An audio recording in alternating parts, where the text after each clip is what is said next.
Coucou tout le monde, je suis très contente de vous retrouver aujourd'hui dans une nouvelle vidéo et je vous retrouve pour vous présenter ma pile à lire du Pumpkin Autumn Challenge. C'est un challenge qui est organisé depuis des années par Guimauze de la chaîne Le Terrier de Guimauze. Je vous mettrai sa vidéo en barre d'informations, elle vous donnera toutes les explications sur le challenge, mais en 2 mots, elle prépare différents menus qui comportent des catégories et pour chaque catégorie, il y a des mots-clés et nous, on doit trouver des livres de notre pile à lire qui collent à ces mots-clés.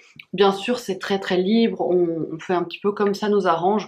Vous allez voir que moi, pour certaines catégories, j'ai un peu triché pour faire rentrer les livres que j'avais envie de lire en automne. Et donc le challenge, il a commencé hier, le 3 septembre, et il se termine le 3 décembre. J'aime beaucoup participer à ce challenge, je trouve qu'il est vraiment super chouette, et j'aime beaucoup toute l'effervescence qu'il y a autour. Donc je suis ravie de vous présenter les livres que je vais essayer de lire cet automne.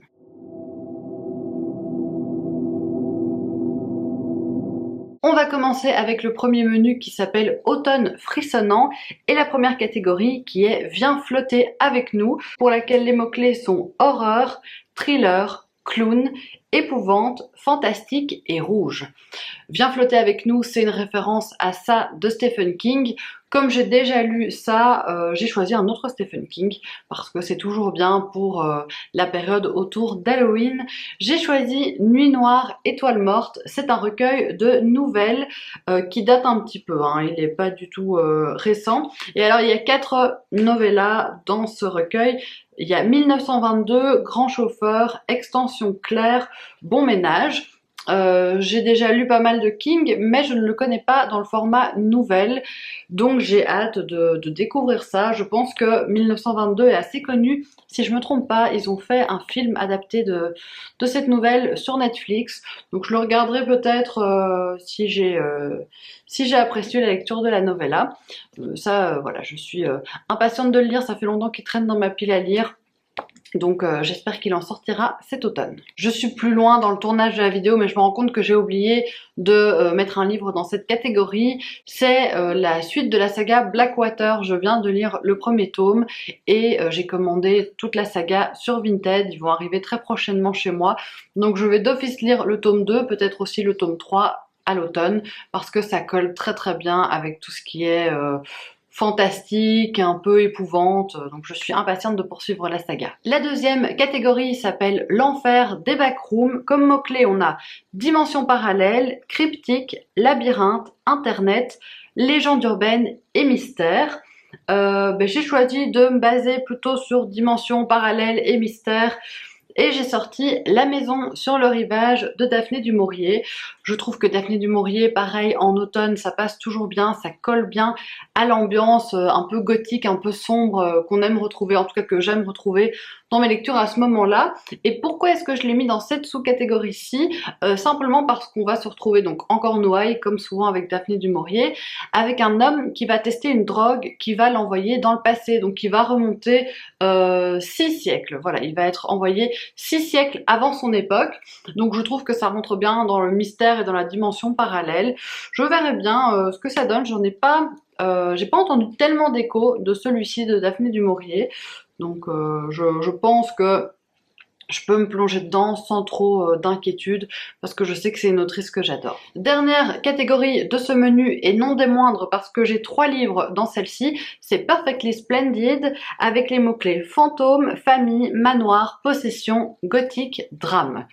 Tout d'abord, j'ai décidé de lire Les Fêlures de Wakefield Manor de S.A. Yarmond, que vous connaissez sans doute sur Booktube sous le pseudo Mrs. Bookie Yarmond. Déjà, le livre est sublime. Et l'histoire a l'air vraiment passionnante. Ça se passe en 1910 en Angleterre avec une jeune veuve qui va être engagée comme préceptrice dans un manoir dans lequel il y a des mystères. C'est un beau bébé, hein, c'est quand même un gros pavé, mais je pense que ça peut vraiment être une lecture parfaite. pour l'automne et j'ai très envie de le lire prochainement. C'est un des livres de ma pile à lire qui me tente le plus pour être honnête. Dans le même genre, j'ai mis La Dame du Manoir de Wildfell Hall d'Anne Brontë. J'ai déjà lu Anne Brontë, j'avais lu Agnès Grey il y a quelques années et celui-ci c'est un peu son best-seller si on veut et c'est une histoire assez similaire aux Fêlures de Wakefield Manor parce qu'on est aussi dans un manoir anglais avec des mystères et ici c'est c'est aussi une veuve qui arrive seule avec son fils dans un manoir où vit un jeune cultivateur. Là, je voulais juste le résumer, je prends des mots un peu au pif, mais j'en sais pas beaucoup.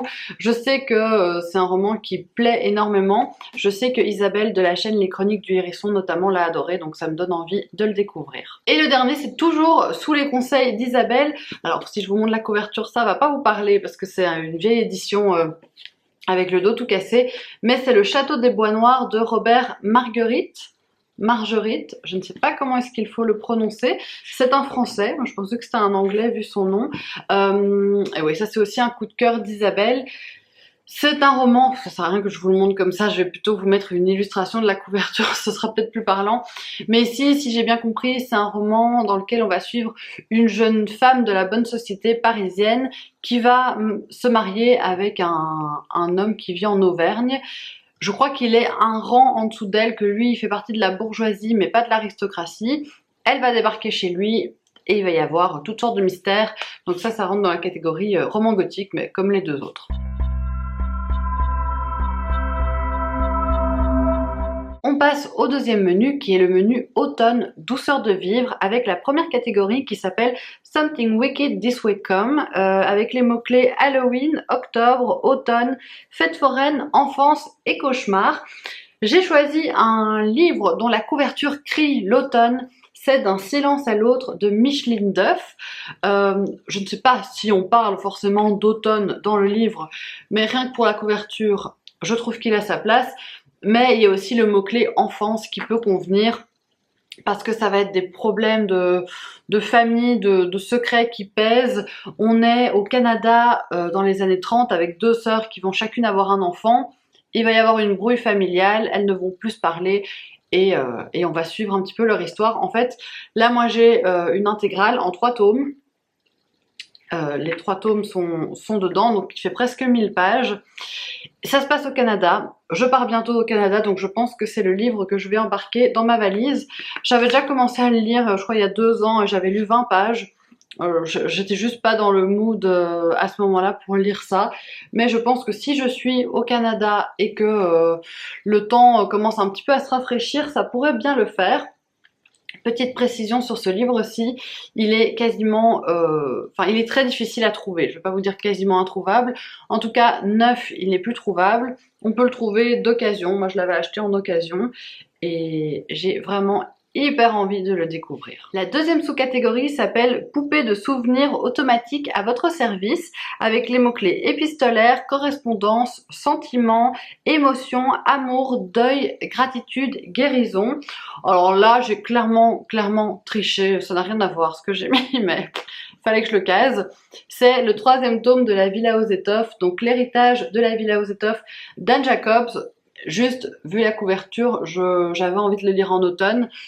C'est assez parlant, hein. Je sais pas si ça se passe en automne, mais j'avais envie de le lire pour cette saison. Alors je me suis dit, ça passe avec les mots-clés amour, sentiment. En fait, si vous ne connaissez pas l'histoire, on est au début du XXe siècle avec une famille, la famille d'un riche marchand allemand. Ils ont une grande demeure et ils ont des domestiques. Et donc on va suivre aussi bien la vie de la famille que des domestiques.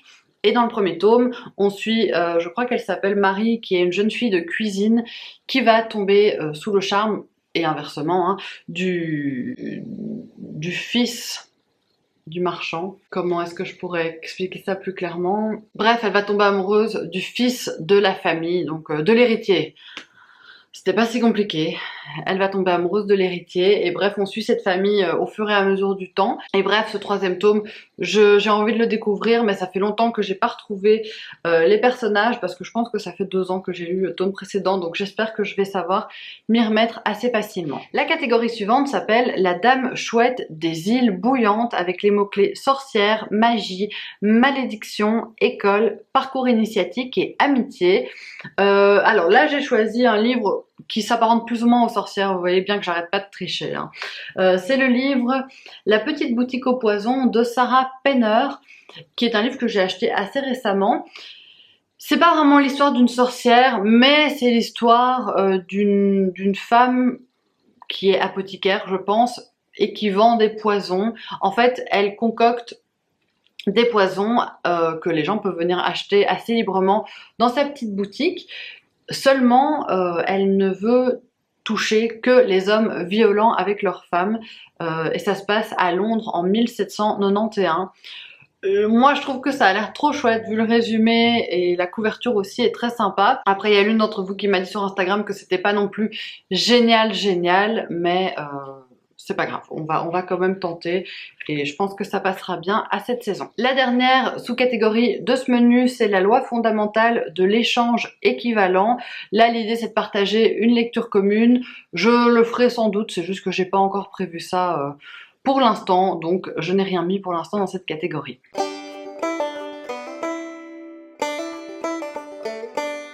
On passe au menu suivant qui est le menu spécial de cette année. Donc chaque année il y a une grande thématique qui est choisie par Gimoz, et cette année c'est l'automne des bois et au-delà. Et la première catégorie c'est Pomme à l'or, c'est le goût de la tarte aux amandes. Apparemment c'est une référence directe à Mémoire de la forêt de Michael Brun-Arnaud, et moi j'ai décidé de lire Mémoire de la forêt pour ce challenge. Ma sœur va me le prêter, je ne l'ai pas en ma possession. Je suis pas forcément très axée roman jeunesse, en fait c'est parce que j'en lis jamais.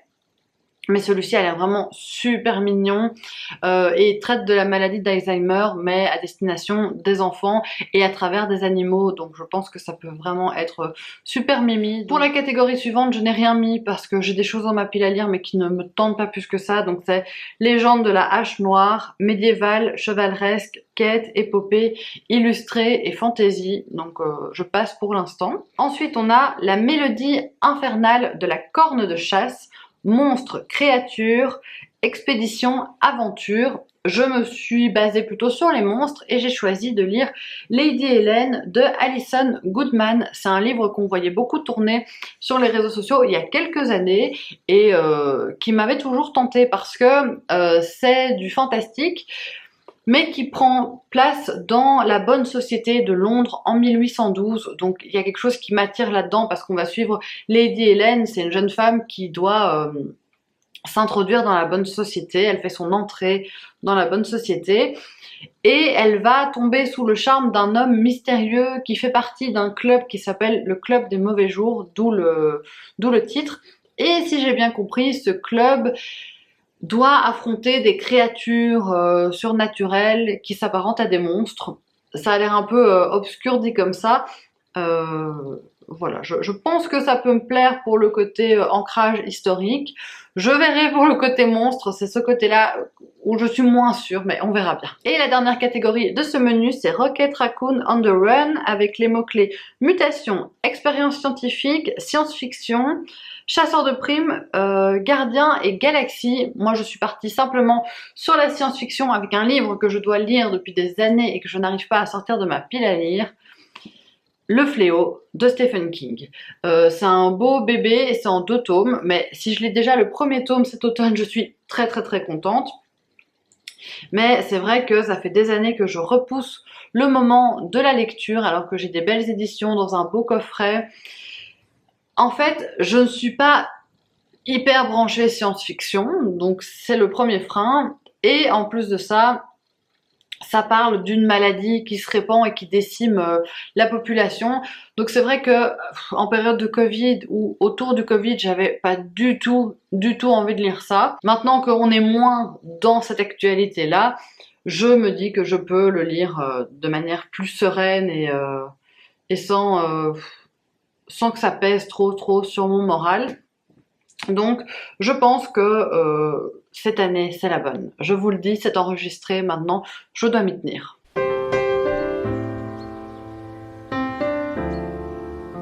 Et on va passer au dernier menu qui est l'automne rayonnant. La première catégorie s'appelle We'll Always Find a Way, avec les mots-clés cristaux, facettes, singularité, diversité, inclusivité, feel good. À nouveau, je suis partie dans de la grosse triche, j'ai juste pris le mot singularité et j'ai casé Charlotte de Louise Tremblay Dessiambre, aussi une relique de ma palle, aussi un roman canadien, donc comme D'un silence à l'autre de Micheline Duff. C'est l'histoire de trois sœurs qui vivent sous le joug d'une mère très particulière, si j'ai bien compris, alcoolique, violente, donc c'est pour ça que je me suis dit, la mère est singulière, on va le mettre dans le mot singularité. Et l'aînée Charlotte va décider de quitter cette maison parce que c'est une ambiance qui est plus tenable pour elle. Et c'est une saga en plusieurs tomes, je crois qu'il y a 3 ou 4 tomes, que je dois découvrir depuis longtemps, mais je ne saute pas le pas et j'aimerais vraiment la lire parce que je suis presque sûre que ça va me plaire. A priori, c'est mon genre. Donc il faut au moins que j'essaye. On a ensuite L'esprit indomptable de Jo March. Moi j'adore Jo March, j'adore les 4 filles du Dr March.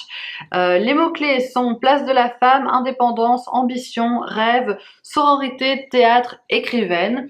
Je suis d'abord partie sur tout ce qui est plutôt place de la femme, voilà, sororité, etc.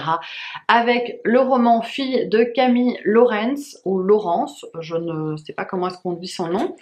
Là, c'est un roman clairement qui va questionner la place de la femme dans la société, parce qu'on va d'abord suivre une héroïne donc, qui s'appelle Laurence dans les années 60, et elle grandit avec une sœur.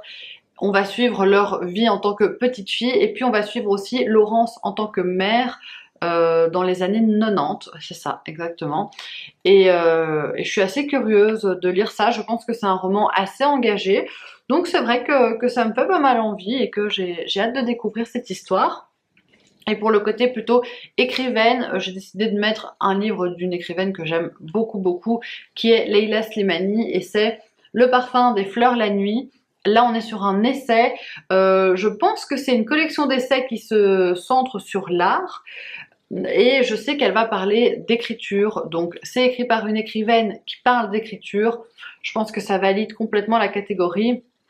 Mais rien que j'ai lu en préparant ma pile à lire hier la première phrase. Donc, les quelques premières phrases, c'est la première règle quand on veut écrire un roman, c'est de dire non. Non, je ne viendrai pas boire un verre. Non, je ne veux pas garder mon neveu malade. Non, je ne suis pas disponible pour déjeuner, pour une interview, une promenade, une séance de cinéma. Donc, on va clairement parler d'écriture. Ça m'intéresse beaucoup. J'adore Leila Slimani. Donc, je pense que ça devrait le faire. La dernière catégorie a un titre en gaélique que je ne me risquerai pas à prononcer parce que je ne sais pas du tout comment ça se dit. Mais ça se traduit par Va mon amour, et c'est une catégorie que Guimauze a créée en hommage à Maureen de la chaîne Le Bazar de la littérature. Donc si vous connaissez un petit peu Maureen, vous savez sans doute qu'elle est décédée au mois de mai. Voilà, c'est quelque chose qui m'a pas mal heurtée personnellement, que je connaissais pas du tout Maureen, je lui ai jamais parlé de ma vie, mais je regardais un petit peu ses vidéos et c'est vrai que j'avais été pas mal atteinte par ce décès. Donc je trouve que c'est vraiment super que Guimauze lui ait dédié une catégorie à part entière.